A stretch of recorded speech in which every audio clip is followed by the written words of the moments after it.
More than 80 killed in U.S. strikes on alleged drug boats in the Caribbean Sea since September, and 15,000 troops in the region, as Venezuelan airspace declared closed by President Trump. December 1989. U.S. forces invade Panama to remove its leader, Manuel Noriega, and bring him to the U.S. to face drug charges. At least 500 civilians died. More than 3 decades later, Panama still struggles with corruption and drug trafficking. The pattern repeats across the region. Haiti, occupied by the U.S. multiple times, remains the hemisphere's poorest country.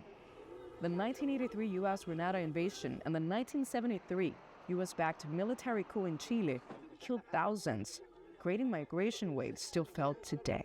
Even as the economics maybe have gone poorly due to both, mismanagement, corruption, and also the sanctions, obviously, which are intended to sabotage the economy. Even as that has happened, there is still a nationalist sentiment that is strong in Venezuela. And people like Rubio and Trump, they don't understand that at all. Nicaragua offers a stark parallel. The U.S.-backed Contra war left about 30,000 dead in the country.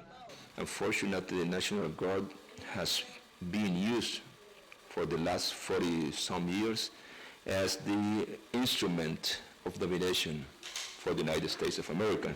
Despite this history, supporters of military action in Venezuela cite the 1989 Panama invasion as a model.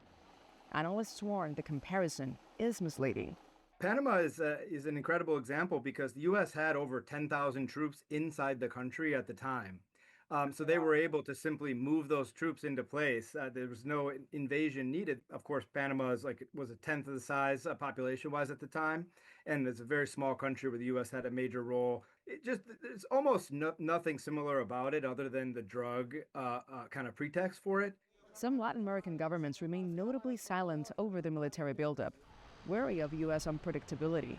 Even some Venezuelan Americans who want President Nicolás Maduro removed fear the chaos of a change in government. From the U.S. perspective, when they see a government like Maduro's, they'd prefer, in many cases, to have that government gone, and they're willing to take the risk of chaos and violence because they won't experience it.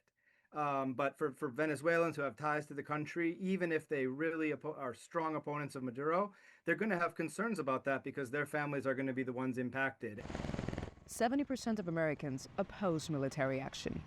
How the U.S. will proceed remains unclear. President Trump has been very vocal against past U.S. interventionism, though he hasn't ruled military action out. For now, sanctions and diplomatic pressure remain Washington's primary tools in Venezuela. Nitza, Soledad, Perez, CGTN, Miami.